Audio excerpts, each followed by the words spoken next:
Thank you very much indeed, everyone, for coming this lunchtime. I'm David Skelton. I'm Deputy Director of Policy Exchange, and we're very, very lucky to have a really top-class speaker this lunchtime. Tim Harford has done more than almost anybody else to demystify economics to so many people. The Undercover Economist was obviously a really massive bestseller, and the recent book, Adapt, which is what Tim's going to speak about this afternoon, the importance of innovation, the importance of diversity, and the importance of allowing failure is so important in the modern discourse. Not just about economics, but about public policy as a whole. Tim will be speaking for around 40 minutes, and we'll have some good opportunity for questions after that as well. So without more ado, can I introduce Tim Harford?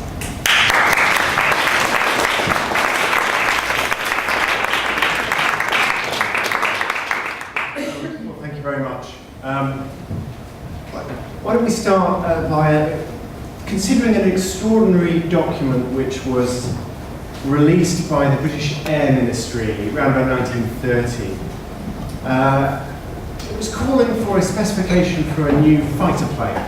And the reason this document was extraordinary was partly because it was very demanding. You know, they wanted this plane to be very fast and very maneuverable and use new technologies and new materials and all such things. But the main reason it was remarkable was because it was a specification for a plane which was really designed to do a job that many people thought couldn't be done. And if it could be done, certainly wouldn't be done by a plane like this. So it was a fighter plane. And the doctrine at the time, remember, we really only had the First World War, the Wright brothers weren't that long ago. No one really knew how air war was going to play out. And the doctrine at the time was that what you needed was bombers. You couldn't stop a bomber, and therefore if you wanted to play in the realm of air wars, you needed to build as many bombers as you could and fly over and bomb the other guy's bombers. That was the received wisdom. Now, of course, there was an alternative view, and the alternative view was that you could build fighters and they could intercept bombers and they would be effective as a defensive technology. But clearly, those fighters had to be twin-seaters. You had to have a turret, so you'd have a pilot and you'd have a gunner, and the pilot could fly parallel to the bombers and the gunner could turn and could take down the bombs. And no less a personage than Winston Churchill himself spoke in Parliament before he was Prime Minister, but spoke in Parliament demanding that the Air Ministry fund fighters of this kind of design, such as the Boulton Paul Defiant, which of course every British schoolboy thrills to the tale of the Boulton Paul Defiant. So it was kind of odd that the British Air Ministry wanted to build this plane. And when the submissions came in, they were all terrible. They were very disappointing, they didn't really deliver, they were expensive, they were late. And the Air Ministry went so far as to consider buying a design from Poland. Now, obviously we buy a lot from Poland these days, but back in 1930 it wasn't really a triumphant statement of British technological superiority. A few months after all this, a design came in, so it was late. It was fairly radical, and it came from an outfit called Supermarine, who had previously submitted an earlier design which was terrible. There was really no reason to commission this design. It's late, it doesn't look like it'll work, the guys don't really have a massive track record, you probably don't want this kind of fighter anyway, and actually you probably don't want a fighter full stop. Nevertheless, the plane was commissioned. And it was commissioned by a gentleman called Air Commodore Henry Cave Brown Cave.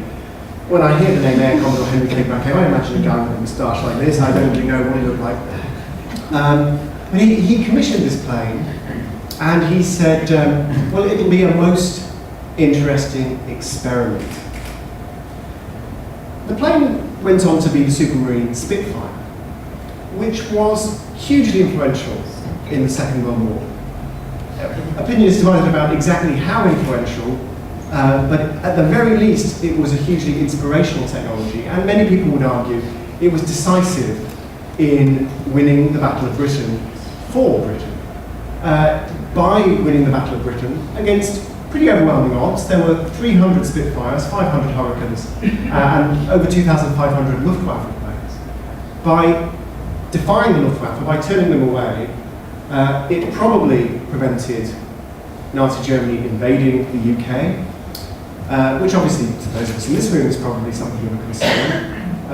It saved the lives of almost 500,000 Jews who were living in the UK at the time. Made possible the Manhattan Project later, because most of the scientists who worked on the Manhattan Project were living in the UK at the time. It's an exaggeration, perhaps not a very big exaggeration, to say that the Spitfire was the plane that saved the free world.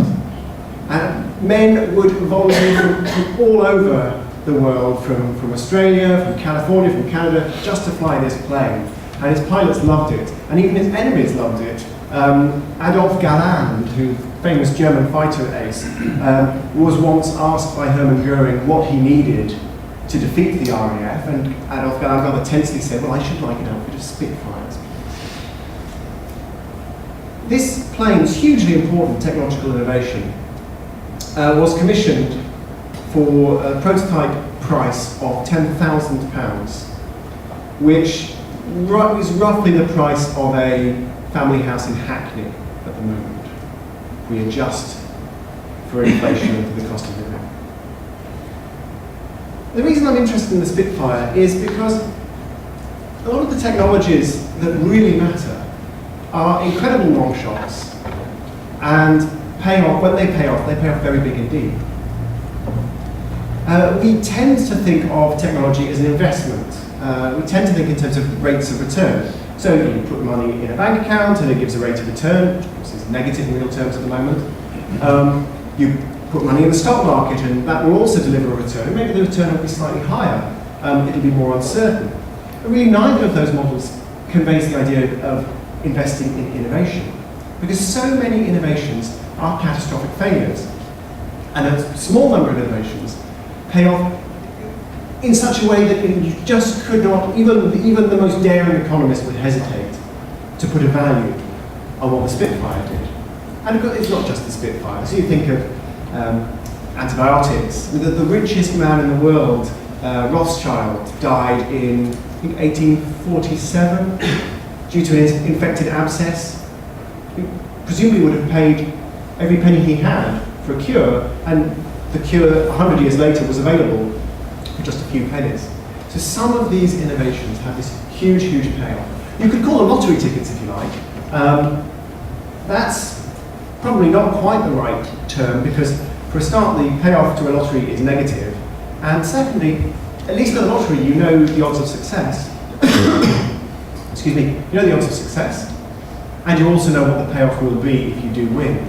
But we haven't got anything like that kind of certainty when we're talking about innovative projects. So this is a real challenge. We want to think about how to support and nurture innovations that really matter.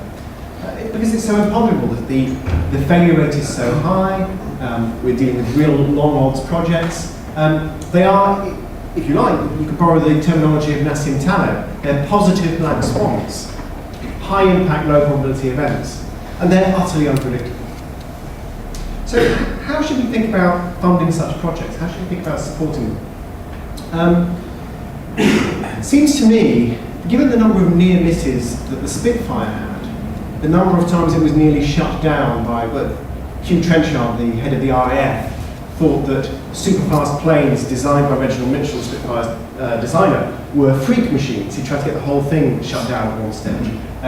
Given, Winston Churchill was trying to shut the project down. At one point, it went forward only because it was funded by Lady Houston, who was the richest person in the country at the time. And the Spitfire's ancestors were winning speed races against foreigners. And they won 2 in a row. This is the Schneider Trophy. They won 2 years in a row. And if you win it the 3rd year, you get to keep it. And then it became announced that due to austerity measures at the time, the funding for the Schneider Trophy was being pulled. And Lady Houston stepped in, private philanthropist, outraged. She said her blood boiled at the thought that she knew that any true Englishman would sell his last shirt and back down when faced with the challenge of a foreigner. And so she funded the development of this prototype, which then went on to win the Shine Trophy 3 years in a row. So there were all kinds of near misses and slip ups, and the Spitfire so many times nearly didn't make it. And given those near misses, and given the number of failures you inevitably have for every success like a Spitfire, you're going to have dozens, hundreds, thousands of failures at certain stages. This is a particular challenge. And for some reason it reminds me of Darwin splashing ashore on the Galapagos Islands. So Galapagos Islands a few hundred miles west of Ecuador. And they were instrumental in Darwin developing his theory of evolution. Because what Darwin found when he went to the Galapagos Islands, first of all, was a bunch of stuff that he just couldn't find anywhere else. Unique finches, the giant tortoises. So that was the first thing he noticed. But then he noticed something more subtle. So at first, when he got to the Galapagos Islands, he just saw the giant tortoises. He thought, wow, huge tortoises. You don't get tortoises like this anywhere else. And so he gathered them and he sort of mixed them all together. And then the locals said, well, Mr. Darwin, you've mixed together all the different species of tortoise. It never occurred to Darwin at first. There were actually many different species of giant tortoise on the Galapagos Islands.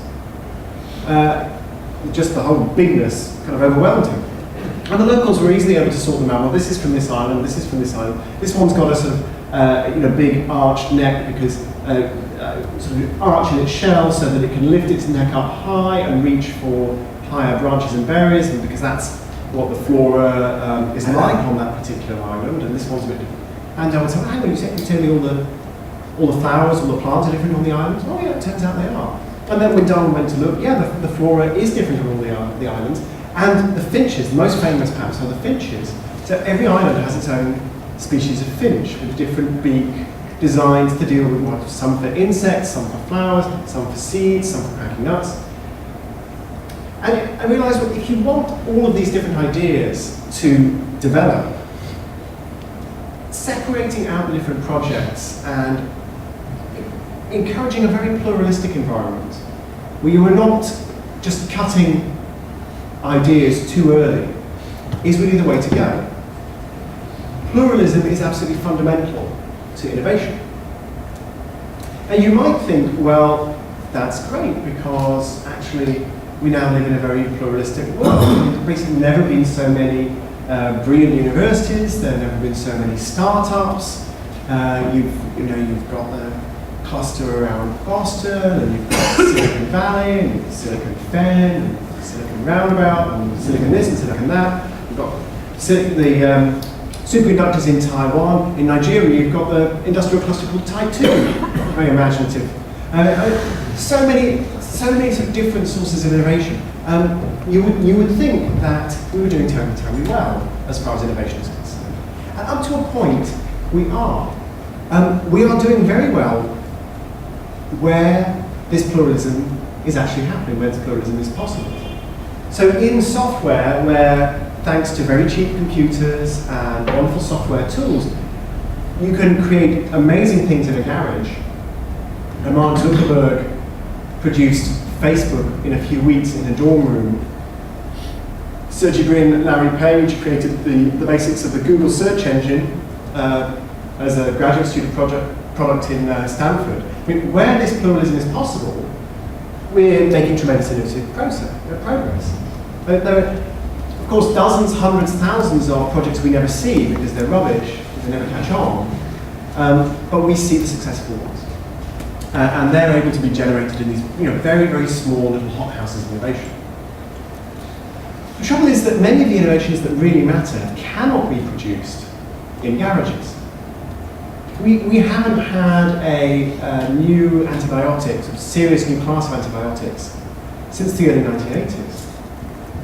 I recently flew over to New York to give a talk there. I flew on a plane that first flew in 1967. It was designed in the early 1960s, and apparently the Boeing 747 is still scheduled to be flying in the 2040s, 80 years after its original design. We're just not making a tremendous amount of progress when it comes to aviation, which is kind of important, seeing as we spend a tremendous amount of money on aviation and it produces a vast quantity of greenhouse gases. Or that vaccine for AIDS that Ronald Reagan's health secretary promised us in 1984 within 2 years. It's late. Whether we're talking about green energy, whether we're talking about low-cost medical technologies, there's really a lot out there that you just can't be created by little startups. It needs far more cash. What do we do then? The problem is, I think, that the governments have got the cash, the governments have at least potentially got the long-term vision, but governments are not very good at pluralism. The private sector is great at pluralism, but the private sector doesn't have the cash and doesn't have the long-term vision. I mean, even venture capitalists who are willing to take substantial losses for a while still ultimately want a huge rate of return on their investments. And if you're developing some new solar cell that may come good in 20 years' time, there isn't a venture capitalist in the world who's going to back that kind of thing. So fundamentally, this is the challenge. And how do we get out of it? How do we get out of this dilemma? I really see a couple of methods. One is to make the public sector funding a little bit more private sector-y, and the other is to make private sector innovation a little bit more public sector-y. Let me be considerably more specific about what I mean. So let's start with government funding. And I think we could start with one of the most remarkable lives of the 20th century as a case study. So Mario Capecchi. Mario Capecchi, let's go back to the early 1980s. Mario Capecchi applies for funding. He's a molecular biologist at the University of Utah. He applies for funding to the National Institutes for Health, which are a vast taxpayer-funded research council in the United States. Huge budget funding medical research. And he applies for funding to do a bunch of different research projects. But the interesting one is a project whereby he's going to isolate a gene in a mouse and he's going to replace that gene with another gene. Now this is the equivalent of going into a library and replacing a single sentence in a book. Except the whole thing is being done on a molecular scale. You're going to need more than tweezers and a magnifying glass to do this.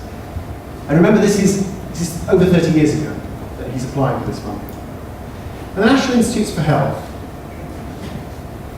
taxpayer funded, and so they have certain procedures. And the procedures seem very reasonable. If I sat you down and said, let us together design a funding mechanism whereby we're going to dish out scientific research funding, taxpayer money, you'd probably start to say, okay, well, that seems very reasonable. So for a start, we'd like to see the sort of research pathways. We want to see the previous research that led to this point.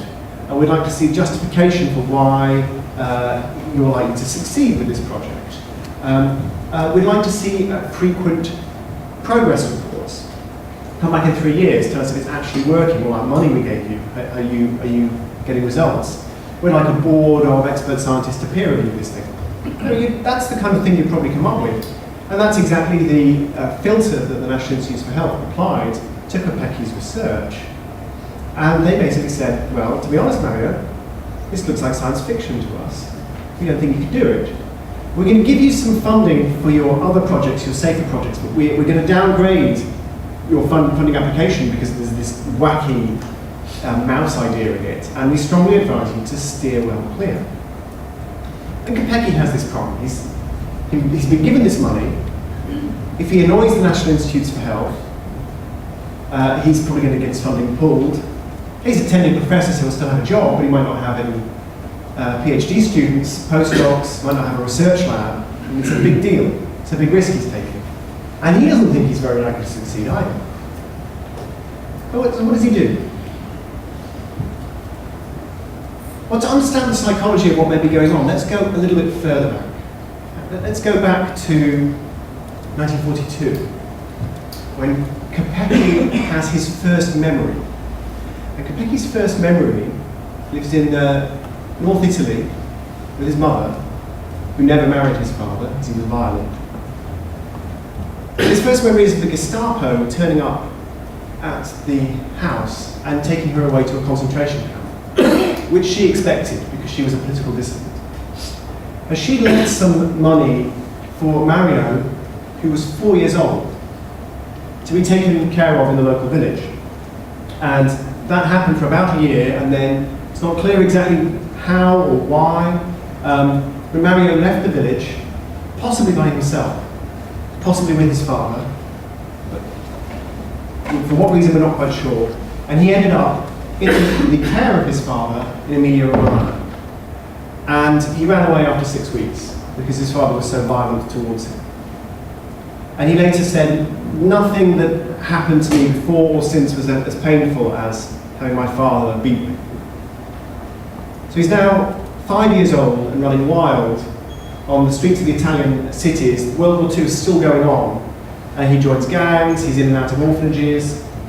He ends up in hospital, aged 8, probably with typhoid, and nearly dies.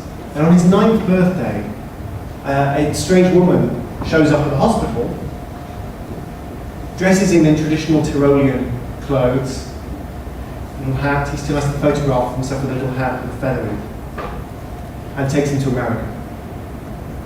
It was his mother, and he didn't recognize her because after so much time in Dachau, she was unrecognizable. So Mario doesn't speak any English, shows up in America, he's feral. Somehow, he gets himself back on track and ends up studying at Harvard under James Watson, the co-discoverer of the double helix form of DNA. And he asks Watson, he says, I'm really interested in molecular biology, where should I study? And Watson says, well, you should study here at Harvard, of course. You'd be effing crazy to study anywhere else. But after a couple of years, Kopecky does study under Watson, and Watson later said he achieved more in 2 years than most scientists achieve in a lifetime. After a couple of years, Kopecky leaves, and he says, what I realized is Harvard is a bastion of short-term gratification. So a bunch of very clever people try to impress a bunch of other very clever people with whatever the latest cute new thing is. And you have to be in an awful hurry all the time. And if you really want to do important work, you need space. Now I'm thinking of Supermarine, that amazing outfit that made the Spitfire, located in Southampton, far from London.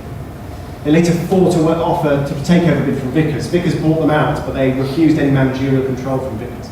I'm thinking of all those far-flung Galapagos islands. Darwin found all these different amazing ways of solving the problems that nature puts in your way. Kopecky found his own little Galapagos island. He went to the University of Utah, where there was no molecular biology department at all, and set one up. So he's defied his father, he's defied Hitler and Mussolini, he's defied James Watson, who's probably scarier than all three of them put together. Now the bureaucrats of the National Institute of Health come to him and say, well, Mario, you probably want to play it safe. We don't advise you to do this mouse thing. There's this wonderful exchange of letters that was published in, I think in Science, between the chairman of the National Institutes of Health patting himself on the back when Mario Kopecky won the Nobel Prize for Medicine in 2007. And Mario Kopecky explaining exactly what really happened and how much pressure the National Institutes of Health put him under. Of course, he took the money, he spent the money exactly the way he wanted, he created the knockout mouse, and therefore paved the way for all modern gene therapy. Now, this I think tells us something about the public funding of science. First of all, the science did get funded. It would never have been funded by the private sector. It did get funded by the public sector. But it took this amazing, stubborn genius. Fascinatingly, there's some very interesting research on different funding methods, which I think is well worth bearing in mind. Because you can tell a story about Kopecky, but it's just one guy, just one instance. But it turns out Kopecky is now funded by a philanthropic outfit, the Howard Hughes Medical Institute. They used to be a tax dodge, apparently. Now they're for real, and they spend a lot of money on medical research. And the Howard Hughes Medical Institute are far more interested in thinking longer funding, longer term funding. They're far more interested in identifying talented scientists. You know, don't show us the research pathways to whatever it is you're proposing to do. Just show us your best stuff. Convince us you're able to do good work. Don't come back to us in 3 years. Come back to us in 5. And by the way, as long as you haven't spent the money on a Ferrari, we will automatically renew your grant. So you've basically got 10 years of funding. By the way, we particularly don't want to be shown evidence that your idea will definitely work. We want to be shown evidence that no one's ever tried this before. So there's a wonderful study by 3 economists who very carefully find scientists with very similar research backgrounds, similar records of achievement, similar publication records, similar ages, similar parts of their career, some of whom get funded by the Howard Hughes Medical Institute and some of whom get funded by sort of the star programs of the National Institutes for Health. And they're able to track what then happens. And the statistical evidence is fascinating. It turns out that if you really want to fund successful projects, you use the National Institutes for Health model. You use the taxpayer-funded, play-it-safe model. You will get a successful innovation. You will get something in a peer-reviewed journal. You'll get a result. Whether it's a particularly useful result is another question. If you want a research paper that is in the top 1% most cited, if you want a research paper that introduces new keywords into the scientific literature, in other words, founds whole new areas of science, if you want to fund research that gets cited from outside a particular field, in other words, if you want to fund real blockbuster research, use the Howard Hughes Medical Institute model. You are far, far more likely to fail. You're also far more likely to succeed in a way that really matters. And so that's my proposal for making public science funding a little bit more private sector-y, a little bit more risk-taking. But we need the public sector to fund science. We need that long-term perspective. We need the almost disinterested view that says, well, this may or may not make money in any way, we just don't know. We're just interested in the science. You need that, and that's only going to come either from philanthropists or from the public sector. And the public sector can definitely learn something from the philanthropists about taking risks. So that's the public sector side. Now, what about the private sector? What can the private sector learn? Or what can we do to give the private sector, which is automatically pluralistic and experimental and risk-taking, what can we do to give it a more social perspective, to give it more funding, more of a long-term vision? Well, actually there's a technology for doing this, and we've, an institution if you like, and we've known about it for several hundred years. I want to go back to 1675, which was when I think one of the earliest government research and development institutions was founded. It was the Royal Observatory at Greenwich. And if you go to the Royal Observatory at Greenwich, one of the most obvious things about it is they have this line running straight through the middle, called the Greenwich Meridian. And they're very proud of their role in solving the longitude problem. The longitude problem is to figure out how far east or west you are from the Greenwich Meridian. It's not very difficult to figure out how far north or south you are from the equator, to see how high the sun is at midday. But east or west turned out to be a really fiendish problem. And Britain, as a great seafaring nation, wanted to solve this problem, would make all kinds of naval conquests and shenanigans and trade and all sorts of things much, much easier. So they set up a government-funded research and development organisation, the Royal Institution, the Royal Observatory. The embarrassing thing for the Royal Observatory is that it's not at all clear they really did anything to solve the longitude problem. In fact, they may well have done their very best to prevent it being solved.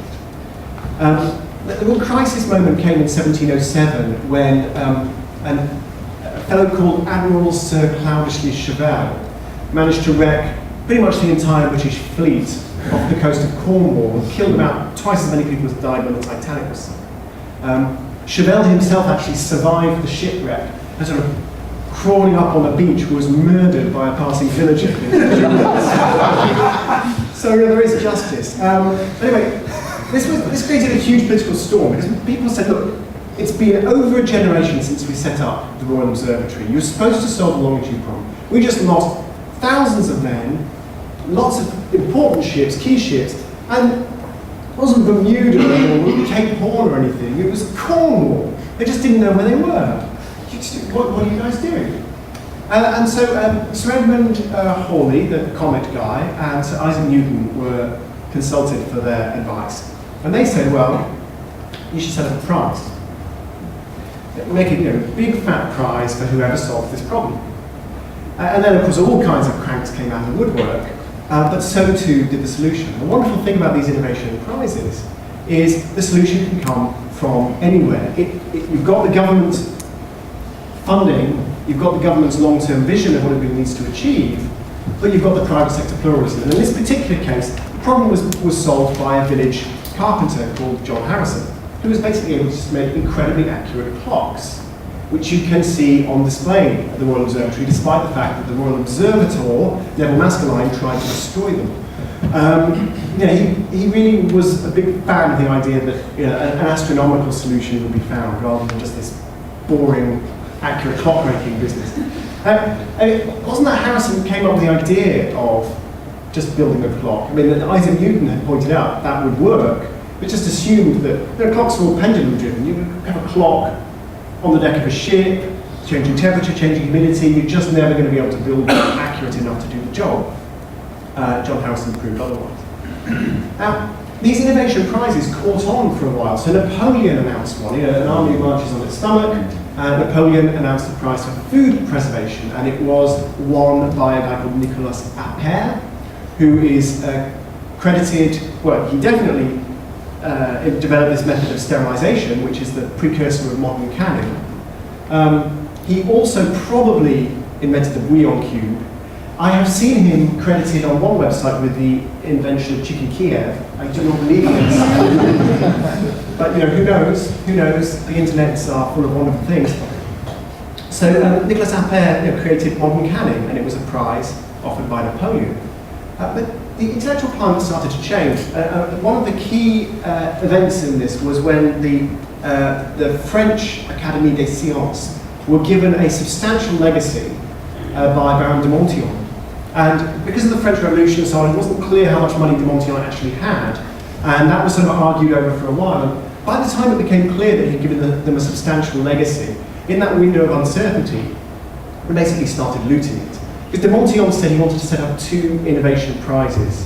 One, I think, was for industrial safety, and one was for medical innovation, if I remember correctly. But the French Academy started saying, well, we're going to run these prizes. We need to pay for researchers to judge the prizes, and also probably need a library. So basically, all books come out of the prize register. And actually, printing costs to announce the prizes. And actually, since we're paying for printing costs, why don't you pay for all our printing costs? Oh, and Jacques wants to go and look at a volcano in Mauritius, and so we thought maybe you could. And effectively, they just looted this legacy, and they said, look, it's all very well that you wanted this prize, but we, the scientific establishment, would rather just have the money to dish out via whatever networks of patronage we favour. So, and eventually these prizes were basically nudged out of the way for pretty much the entire 19th century. Because to the scientific establishment, the fact that they're pluralistic and anybody can win is not helpful. This is not a design feature that you would like. What you want is a grant that you can hand to your protégé, because that gives you academic power. And there were a few prizes in the 20th century, notably the Schneider Trophy, which Reginald Mitchell's S6, the predecessor of the Spitfire, won. The trophy that proved that he could build these incredibly fast planes, the trophy that stirred Lady Houston's blood. So prizes like that, but they really only started to come back into fashion very recently. And I think this is a very hopeful development. I don't think prizes are the solution to innovation by any means. I mean, think of nominating a prize to produce the internet, for instance. I mean, the moment you've thought of the prize, you've basically thought of the thing that is necessary to win the prize. So not everything can be written down in advance, not everything can be specified, but some things can. And if pluralism is what produces innovation, then pluralism in different innovative systems, the government grants, patents, prizes and so on, you want that as well. One recent example of a prize was the Netflix prize, which I think is fascinating. So Netflix, they do mail order DVD rental, now downloads as well. They managed to offend all their customers recently, but that need not concern us. So the chief executive of Netflix, Reed Hastings, had read Darvis Sobel's wonderful book about John Harrison winning the Longitude Prize. And he said, well, why don't we do that? So they offered a prize of $1 million for whoever could make a specified improvement in their recommendation engine. And actually, when you start to think about this, this turns out to be a really important innovation. So you've rented Gone with the Wind and The Sound of Music and the Rocky Horror Show. What is the film that you're likely to next want to see? This is the recommendation problem, and based on both what you've ordered, but also how you might have rated things. Now, Amazon obviously do this. Google try and do this. Anybody you buy anything from will try and do this to try and sell you more stuff. And the better the recommendations get, the less time we watch rubbish stuff, the less time we spend buying books we don't want to read. It's kind of important technology commercially, and possibly also a socially important technology. And Netflix thought that the prize was probably unwinnable. But they offered a $50,000 progress prize for whoever made the most progress every year. And after, I think, 2 years, the prize was won. They made a huge step forward. And Netflix said that we managed to inspire far more than $1 million worth of research effort through our $1 million prize.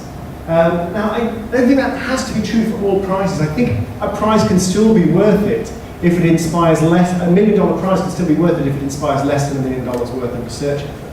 Remember, you don't have to pay the prize if people don't actually come up with the innovation.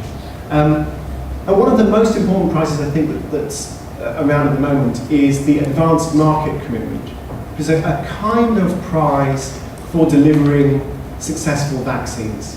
And I'm happy to discuss this in great detail, and it's linked to markets in all kinds of ways. But it's effectively a $3 billion prize for developing pneumococcal meningitis, pneumococcal meningitis vaccine. And the first successful vaccines were administered about 11 months ago. This prize was announced by the British government, several other governments, the Bill and Melinda Gates Foundation, 3 or 4 years ago. Up to $3 billion available, gradually being dispersed, more vaccines are administered. This is a tremendously powerful spur to innovation. Pneumococcal meningitis is a hugely important disease. It's the biggest killer of under 5s in developing countries. And a successful vaccine is going to make a major difference to people's lives. And $3 billion is not a lot of money compared with international aid budgets, given that it's actually clearly purchasing something of value. The next talk is of a malaria vaccine and then of an AIDS vaccine. And malaria vaccine possibly will be $5 billion prize or $10 billion prize. AIDS vaccine might need to be $15 billion or $20 billion. And maybe we'll never develop those vaccines. But if we never develop the vaccines, we'll never have to pay the price. This is a very, very important technological innovation. Because it doesn't have to be bidding ground, they don't have to be government prizes. This is something that any kind of institution can offer an innovation prize. And one of the ones that really caught my attention was the Ansari X Prize for private manned spaceflight. And one of the reasons why this prize caught my attention was because this private spaceflight is a real indicator of just the wonderful, rich, messy, interlocked innovation system that actually produces ideas that matter. So you'll probably be aware of the basic idea of how you get people up to the edge of space, which is 100 kilometers up. You put a small plane, capable plane, on top of a big plane. You fly the big plane high, and then you do an air launch rather than a ground launch. Now, this was pioneered by the United States in the 1950s. It was the X-15 project. One of the initial pilots was some guy called Neil Armstrong. I don't know what happened to him. But the whole X-15 air launch program, they were putting aeroplanes to the edge of space, over 100 kilometers up. The whole X-16 program was scrapped because Kennedy said, we're going to put a man on the moon by the end of the 1960s.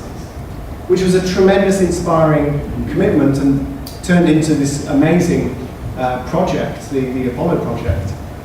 But it turns out if you want to put a man on the moon, there's no way that you're going to get there with air launch. So the whole idea of air launch was scrapped. And that's a real shame because air launch is potentially a very valuable way of launching satellites. I mean, for one thing, you're not dependent on the weather conditions on the launch pad. You can fly around difficult weather, launch from wherever you want. I mean, it's not obvious that it's going to end up being cheaper, but it's quite possible it may end up being cheaper and more reliable. And a cheap, reliable way of launching satellites, yeah, it's good news, right?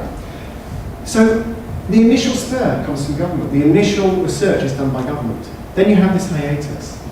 Then you have a joint venture between Paul Allen, the philanthropist, and Bert Rutan, who's just this amazing, genius, crazy aircraft designer. And where does Bert Rutan work? Well, his company, Scale Composites, is in a thriving hub of innovation called the Mojave Desert.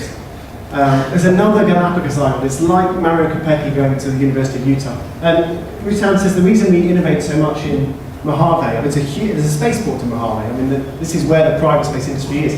The reason we innovate so much in Mojave is because there's nothing else to do here. Mojave's only other industry is storing unused aeroplanes. It's so incredibly dry. There's this sort of aeroplane morgue. All these old aeroplanes have been there for decades, just because they don't rust there. So Rutan, who about 30 years ago designed an aeroplane that flew all the way around the world on one tank of fuel and was piloted by his brother, who nearly killed himself on takeoff. And once I actually got it in the air, it was fine. But Rutan starts to design this idea. So he's inspired by a government project. He's being funded by a philanthropist. He himself is pure capitalist, read in tooth and claw. And then this prize by another philanthropist is announced, the Ansari X Prize. You can get a man or woman into space, 100 kilometers up, twice within a week, using only private money. You win the prize, $10 million. So this is this further spur to innovation. And all kinds of people trying to win this prize. In September, I think, 2004, this amazing craft called White Knight 1 is on the runway in the Mojave Desert. And it's got this long, thin, impossibly thin-looking eggshell wing made of Scale Composites, which is the material that gives Bert Rutan's outfit its name. And slung underneath it is this bizarre, stubby little craft called Spaceship One. And inside Spaceship One is a pensioner called Mike Melville. It wasn't like a Jim will fix it thing. I mean, he actually is a pilot. And White Knight 1 takes off and slowly, so it's almost a glider, slowly spirals up, 2 hours before reaching a height well above what a jumbo jet would be able to reach. It's about 9 miles up. And at 9 miles up, releases Spaceship One. Mike Melville presses this button, and Spaceship One's rocket blasters fire. And after 27 seconds, he is already 30 miles up. The boosters stop firing, and the sheer momentum keeps him going up. They do say if he'd had a bigger breakfast, he wouldn't have actually made it to 100 kilometers, because he made it by about 200 feet. He made it to 200 kilometers. This was the first ever private space flight. And just as at the peak of that parabolic arc, where you're briefly weightless, there's an in-cockpit camera. You can see this on YouTube. Melville reaches into his pocket and pulls out a handful of M&Ms and releases them. And the M&Ms just float all around his head and start pinging off the portholes. I'm happy to answer questions, but thank you very much for listening.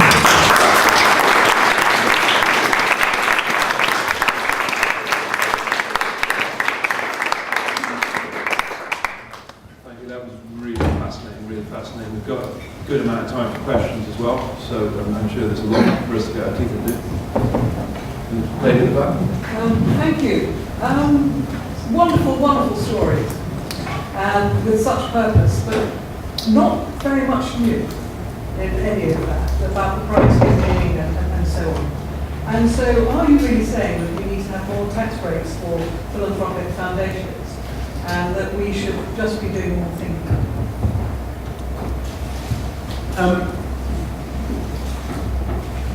I hadn't really thought about the tax breaks idea. I suppose I should have done when it comes to policy exchange, right? Think about tax breaks once. And certainly, I think it is helpful if there are decent chunks of philanthropic money floating around. But I also think that there's absolutely a role for government to spend money in a more adventurous way. I don't think it needs to be that difficult. I think that a case needs to be made, and you're right, I'm not the first person to have ever made this case. But we've got better evidence now about the role of risk-taking and how important it is, and the role of tolerating failure. So I think government, which is, I think for the foreseeable future, is going to be a far larger funder of blue sky stuff. Government can be more adventurous and take more risks. And as I outlined, there are two ways of doing that. One is through the grant structure, a more venture capital approach to grant structures. And we're happy for 9 out of 10 to fail, as long as some of them succeed in a big way. But the prizes thing, I mean, you're right, this has been said. We have this very major prize, the Advanced Market Commitment, $3 billion prize. I can't complain about the lack of ambition for a $3 billion prize, but I'm not really aware of much else that's going on in that space from governments. I'm prepared to be proved wrong. The US government has a sort of prize-giving hub, and DARPA and NASA and a couple of the other usual suspects do have substantial prizes out there, but they're often pretty trivial. So there's, a $100 prize for designing a poster for the Smithsonian Institute. I mean, fine, no objection, but that's not really what we're talking about here. So I think the message is getting out there, but I think I'm not aware of data on how much government research funding is given out as grants versus given out as prizes, but I'm fairly sure the prizes chunk is pretty small. I'm thinking. Well, should we think more? So, one of the messages of the book is that thinking is overrated. And I say that hesitantly to people who talk to politicians, because I know that politicians hate to think. You've got to go with your gut, right? It's your main thinking. Sorry, I am a politician. So carry on. I happily will. But the main message of the book, I mean, I focused in this talk on the chapter on innovation. The book is not a book about innovation. The book is a book about how problems are solved in general, complex problems are solved in general. And one of the problems I think we face is this innovation. Well, I think there's evidence there's an innovation slowdown. Certainly, whether or not there's an innovation slowdown, we could all agree that it would be nice if there were more innovation than there is. The key argument of the book is sitting at a desk and thinking really hard about any of these problems only gets you so far. What gets you a lot further is experimentation, trial and error, rapid error correction, rapid feedback on what's working and what's not. Unfortunately, we find that really difficult. We find that difficult psychologically as individuals, because you basically have to say, well, I did this, and I was an idiot, I shouldn't have done it, now I'm going to have to do this. No one likes to say that to themselves. But it's politically difficult. If you're in an organisation or in politics, the U-turn, it's not a good look. I remember that the two most successful, electorally successful prime ministers are Tony Blair, I haven't got a reverse gear, and Margaret Thatcher, U-turn if you want to. So, I mean, I bought my car, it doesn't reverse, it doesn't turn. Would you like to buy it? No. But would you like to vote for it? Apparently, yes. No.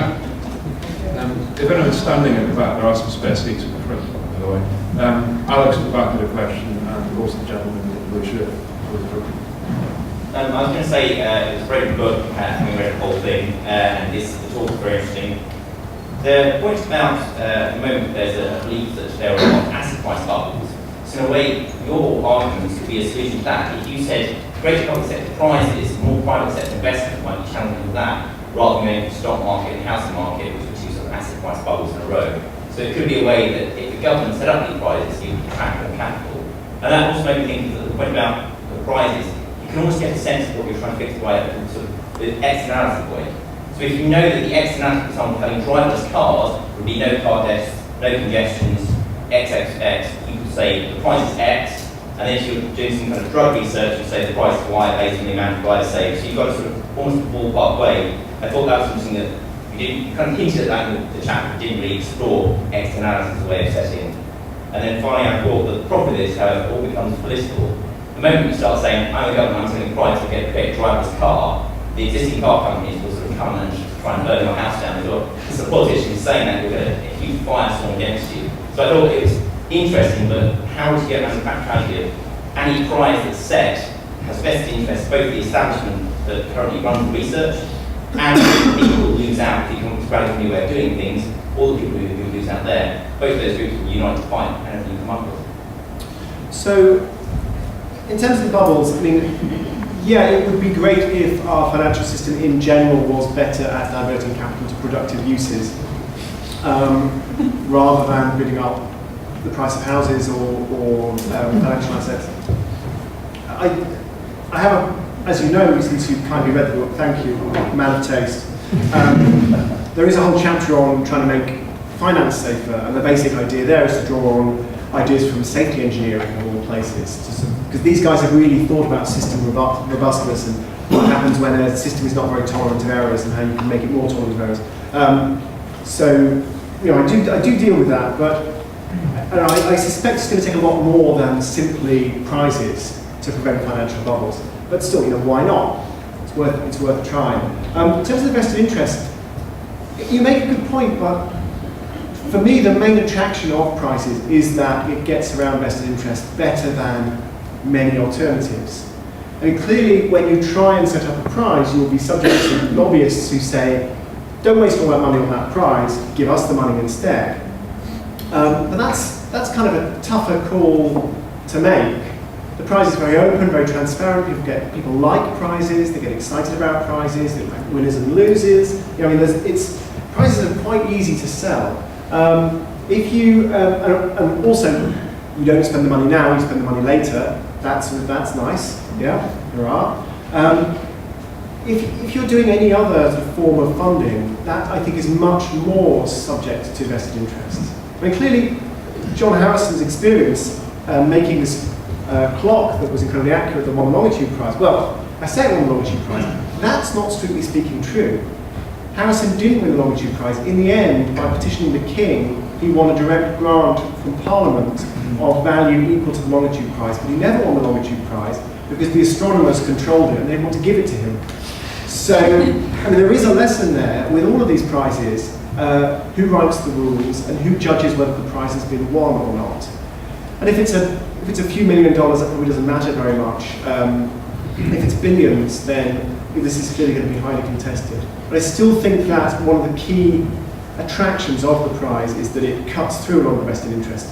Your existing car companies who are protesting about the driverless car, you just say, oh, you guys are so innovative, you know so much about cars, why don't you win the prize? You know, and it's kind of hard to argue with that. Do you think the externality point is valid that you can try and say this is how much the prize will be related to the problem you're trying to solve, or is that too planny? I think you could try, but the error bars are going to be very, very wide.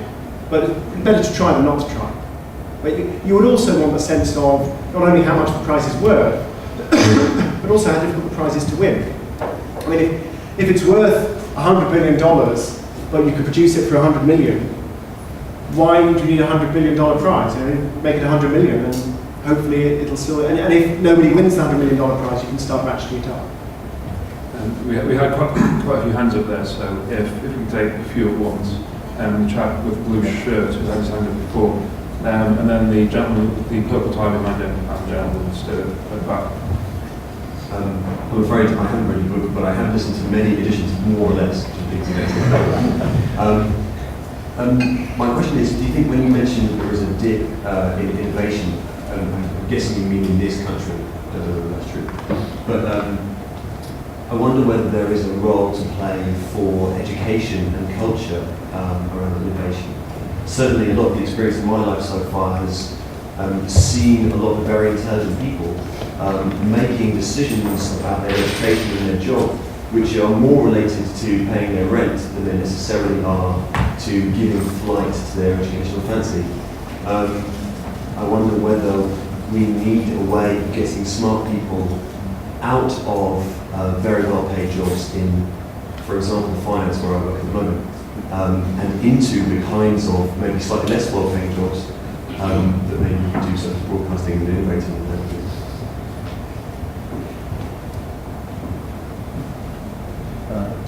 Perhaps, Tim, could you comment on the links between the economy and back to innovation? For example, the sorts of economic growth that you have, maybe there are obstacles, barriers which can actually encourage innovation. So it's not all just dependent on pure science, but there are links from the economy and economic activity back to the innovation process. I think there's one more. The gentleman just next. Just to say quickly, if you decide to get a prize for a driverless car and convince car companies there was a market for it, they'd absolutely invest in it, try to win it, because there's a reward at the end of it. But that brings up another point for an actual government prize that was run by the MOT. It's called the Grand Challenge, to design a driverless vehicle to go into war-torn areas to identify roadside bombs.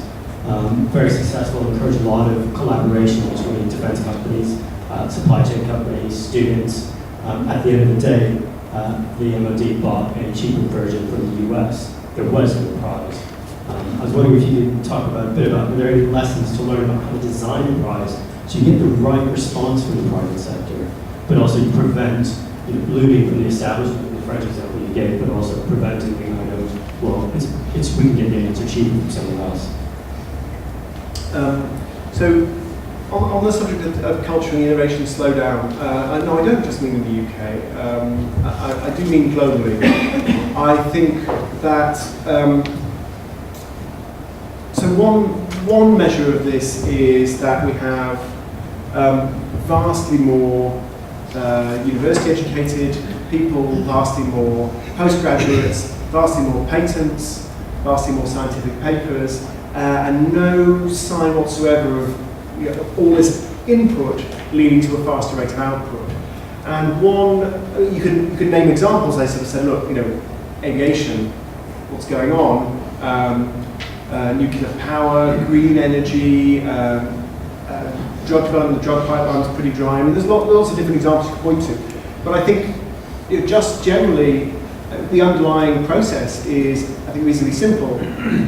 Benjamin Jones at Kellogg has been writing about this. So he's studying the form of patents and scientific citations. So what does it take to produce a patent or scientific citation, a cited paper? And this has changed over the decades. Typical innovation now has a larger team behind it. The team are more specialised. In other words, each one of them is narrowly identified with patents in a particular field or papers in a particular field. Whereas in the 1960s, the fields used to have more porous boundaries. The team is also older, and the average age of the team is higher. And that's very consistent with a view that says, basically, it's just getting more complicated. All the easy stuff's been done. Innovation is now harder. So you need a bigger team of older, more experienced researchers who are also more narrowly focused. Now, it's not a disaster because we have more researchers and we have more money.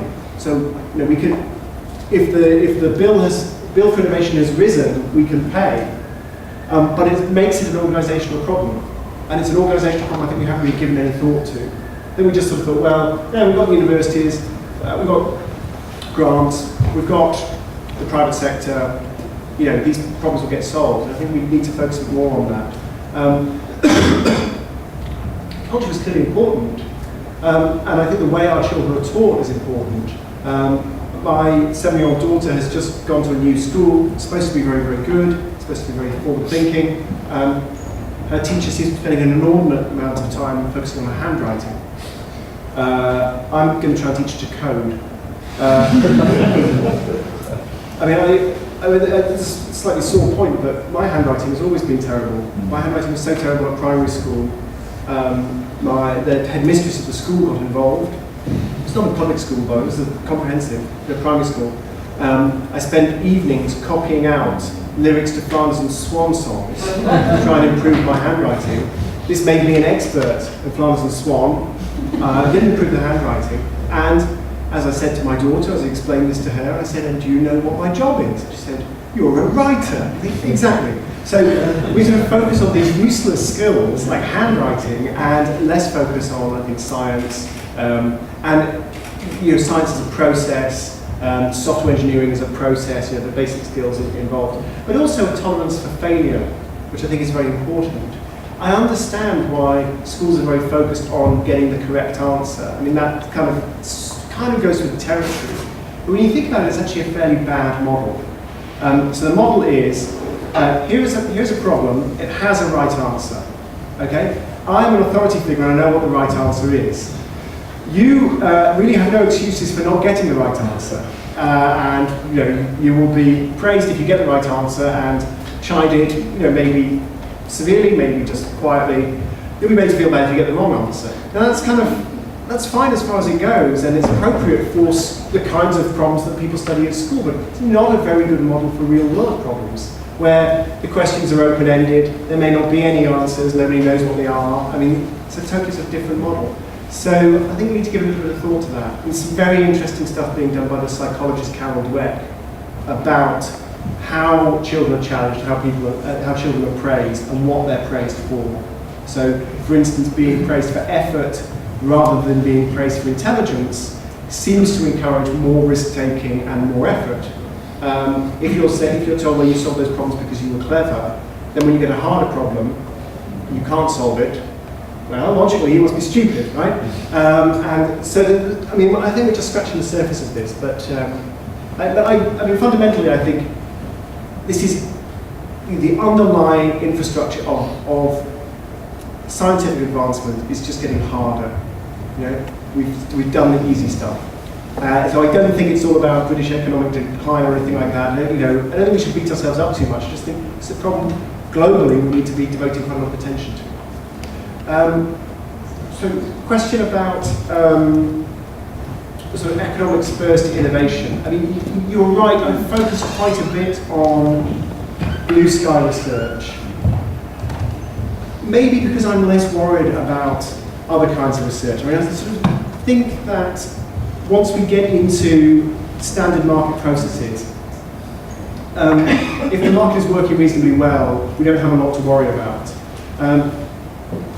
I think the big questions are we correctly pricing externalities? And I think we had a gentleman raise this question of externalities, and I think rather than saying we need green technology, so let's fund green technology, I think first of all you say, well, we need to price carbon, and then secondarily we may also need to devote attention to the innovation system to encourage green technology. But first of all, let's give markets an incentive to save carbon, because there are all kinds of tiny little things that, these double glazed windows, for instance. I mean, it doesn't matter, you can fund all the innovation in the world. Those aren't going to go, that is not an innovation that's going to be used until you sort of put the incentive in people's laps.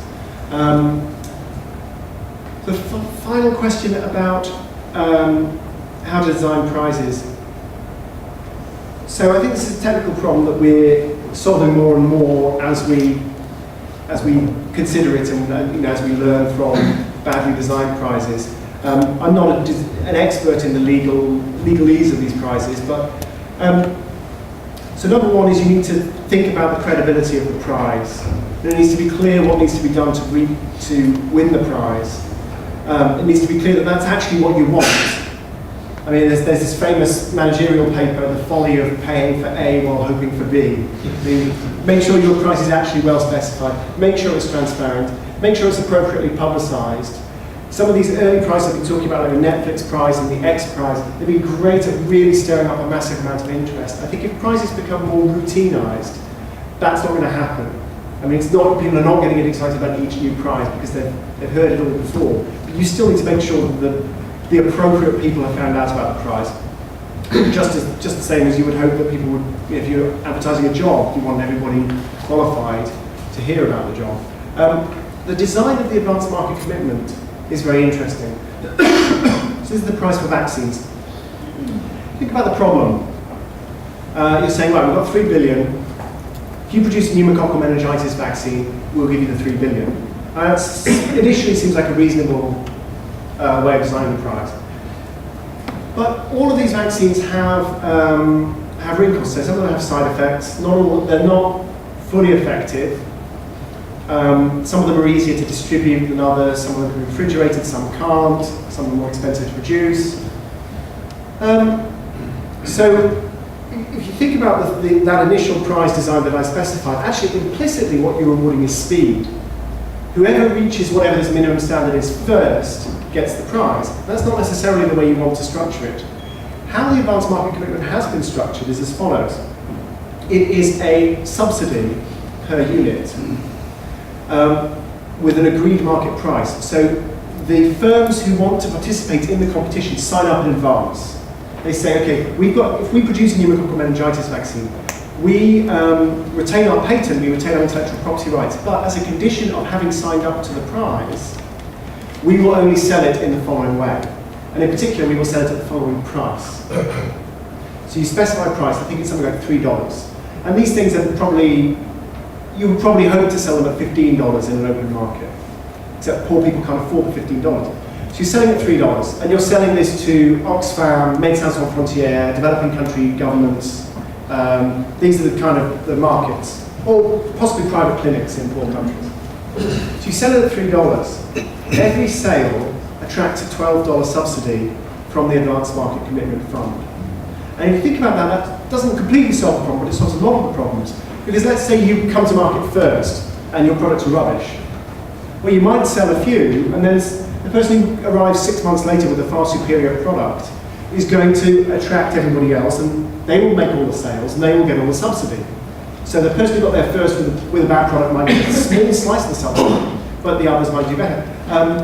You're allowing advances in the products. Maybe they develop better ways to market them, make them safer, make them easier, design better distribution mechanisms. Each of these things is you're going to win more market share. There's a real market, and on top of the real market, there's this subsidy.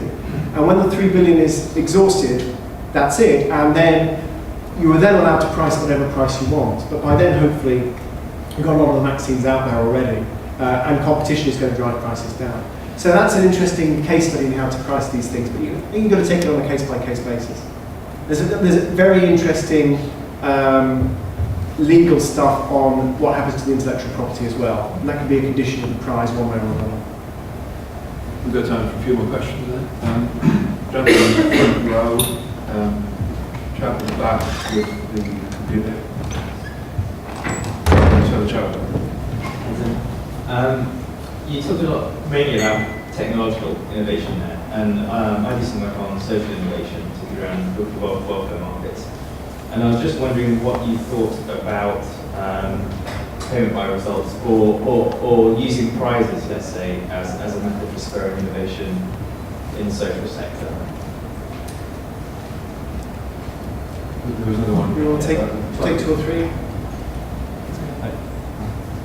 And then there's another about that. At the beginning of your speech, you talked about pluralism in software. So the Zuckerberg Facebook in the Harvard dorm room, and then Google as the Stanford grad projects. And how there's very low startup capital requirements. Now, I have some friends who work in technology, and they're constantly speaking to me about the concept of open source software and how it's a different model. It's non-profit. And the reason the startup costs are so low in these projects is because they can utilize projects like Linux, I guess is the operating system they use, and Apache as a web server. Is that model applicable in any other domains of innovation?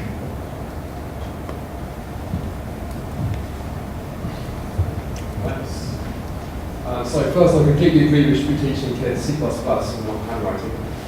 So my question is, have you looked much at something like the Small Business Innovation Research Program in the States, which, for example, disbursed $1 billion last year just for research funding to small businesses? and they only go to places where they're researching in these really emerging technological fields. They can help them to produce products at the frontier and then guarantee a market by defence procurement. It seems to be a really interesting idea. I wonder if you sort of had a chance to look into that. Sure. So that sounds very interesting, but I don't know anything about it, so I'm not going to. I'll find out more. Thank you. On the open source question, it seems to me that open source, which is a word that is not, you seem to be using it correctly. Most people use it, incredibly loosely. They mean free or whatever.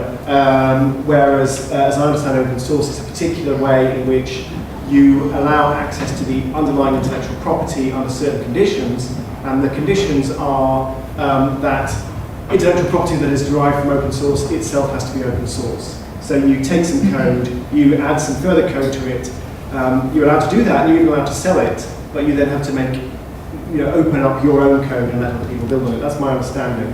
I'm not a software expert, although once I've taught my daughter to code, I will be. It seems to me that is a model that probably is applicable elsewhere, but I haven't seen anybody explore it as deeply as I would like. One can imagine sort of geocoding about where things are in the world could be opened up much more. Oil exploration techniques. I mean, there's sharing your intellectual property. I think is potentially something that needs to be done more in a more widespread way, but I haven't looked in detail at it. What seems clear to me is that in the software industry, just in the last few years, it's suddenly become intellectual property-ified, with lots of very, very dodgy patents. It's a particular problem with the US. The US Patent Office is great at dishing out terrible patents. So there's a patent for a grilled cheese sandwich, for instance. There's a patent for, this is true, there's a patent for a method of amusing a cat with a laser pointer. There's a patent for a particular way of swinging on a swing. And so the problem is, basically the patent office in the US is paid for by people who apply for patents. So the assumption is, well, apply for a patent, we'll give you the patent, and then it'll all come out in the wash. The trouble is, it doesn't all come out in the wash, because then once you've got the patent, the whole thing becomes this very costly litigation process. So I recently spoke to a guy from Google Mobile that just bought Motorola, or the mobile chunk of Motorola. And I said, it's basically, you basically want Motorola's patents, don't you? And he said, yeah. So this is nothing to do with Google's ability to do anything. It's not even with Google's ability to have the revenue stream that comes from the patents. It's purely when Google gets sued by Microsoft or Apple or whoever it is that sues them, Google has a bunch of Motorola patents. They can say, well, screw you guys, I'm going to sue you. So back off. And that's, the idea that this incredibly innovative sector is suddenly becoming absorbed by these patent wars, I think is very worrying. But the fault lies with the patent offices. We've got to reform. I think nothing wrong with patents in principle. We've just got much, much better quality patents have to be given out. Social innovation and payment by results. Clearly, from what I've said, I am in principle very much in favour. So let me share what I'm worried about. What I'm worried about is the measurement of success. And I think it's clear that anybody who thinks about this at all starts to get very worried about this. The wonderful thing about a market with a consumer is the consumer knows what he or she wants, and usually knows what he or she wants, and usually knows the difference between bad service and good service, and bad product and good product. When that's not true, you're already in trouble. And in the case of, say, prisoner rehabilitation, just for instance, it's not clear who the consumer really is. The government is paying for it, so the government's the customer, but the government is not really directly observing prisoner rehabilitation. In a way, the consumer is the people who don't get robbed by the prisoners who are successfully reformed. But they're not involved in the process in any obvious way, and it's not clear that they would even realise that they didn't get robbed this week because Joe finally went straight. So the information flows are very, very important. I think it's better to try than not to try. But these sorts of systems are very, very subject to gaming. And of course, one of the tricky things is, you want to pay for results, but you need flexibility to specify what the results actually are. But the moment you have the flexibility to specify what the results actually are, you have an incentive to screw the people who are producing the results. And this is a fascinating problem. There is a wonderful, I hadn't realized this was going to become so relevant so soon, but it's a wonderful game theory paper produced by Meg Meyer at Nuffield College and a couple of other economists on deliberate ambiguity in contracts. There are all kinds of reasons why we might want to be vague. Do you remember the episode of Seinfeld where George Costanza goes out for a date, and at the end of the date she says, do you want to come up for coffee? And George says, no thanks, the caffeine will keep me awake. And then so she goes and he walks away, and then he goes, I just realised coffee doesn't mean coffee, coffee means sex. So there are all kinds of reasons why you might want to be vague, but in the case of contracting, basically if you don't really know, as the government, you don't really know exactly what's possible and you don't know what's easy. It might be that certain monitoring technologies are very, very easy, but changing the heart and soul of the prisoner is very difficult, or who knows what's easy, what's hard. You don't know until the innovation happens. So there is a role potentially for deliberately ambiguous contracts where you say, we will pay you, we've got 3 outcomes we're interested in, and we will pay you for one of them. And we'll either toss a coin, or we'll actually decide after we see the results which one we're going to pay you for. And that seems like a sort of crazy, arbitrary thing, but actually if you say up front, here are 3 things we're interested in, and basically you have to do all 3 of them because we're going to choose in retrospect what we reward you for. So there's scope for a lot of thinking here, but it is clearly not a simple problem, but it is a problem that I think is very much worth attacking. I'm sorry to say that we're out of time. For those who are interested, there are books at the back. Books will be signed, I believe, as well. I'm happy to sign books, yes. Sale at the back. There was more unsigned, I think. Thanks to everyone for coming, and thanks to Tim for what's been a really fascinating event in that unusual way.